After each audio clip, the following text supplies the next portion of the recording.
cleaning up a division problem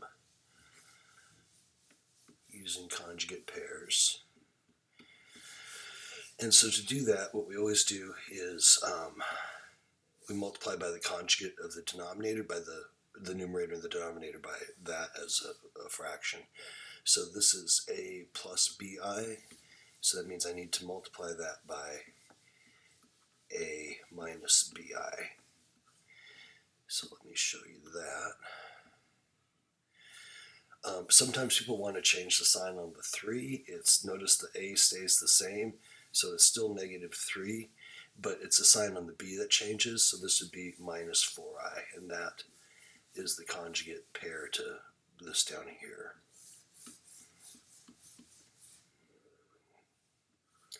So a plus bi, and then same a minus bi. And it has to be here where you have an error, because right there, that's where that 16 comes in. So let me finish this out, because it may be that you have pluses here, and then you still got the 25 in the denominator, but that it wouldn't have been. That means you have an error in your denominator if you have pluses here. So let me show you the rest of this the rest of the way through. So 4 times negative 3 give us negative 12. 4 times negative 4, there's that negative 16i you're questioning.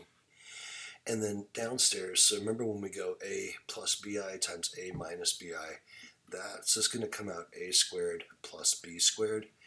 I'm going to do just a step or two here to show why this is true on this problem, because often people have some trouble right there. But there's a shortcut, and I'll get back to it when I get to the end. So I'm going to do a little bit of a FOIL. Negative 3 times negative 3, that would make positive 9. That's that negative 3 quantity squared. It would be making this 9. On the outside, I would have had a plus 12i. On the inside, I would have had a minus 12i, so those cancel. That's why there's no cross term. And then on the end here, plus and minus, let's write that as minus for just a second. And it's going to be 4i times 4i. So I will write that as 4i squared. Cleaning that up, I'll have negative 12 minus 16i. And then 4i times 4i would be 16i squared. Let me scoot down here.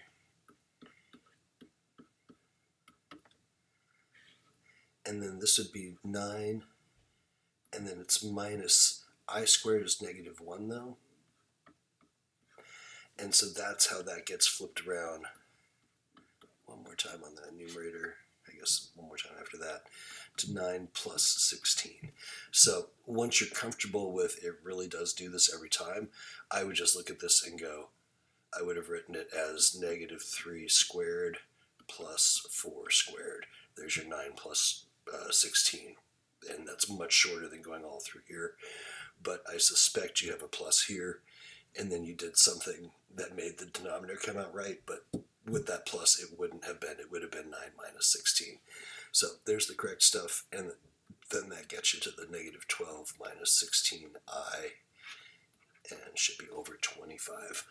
Holler if you still have a question on that.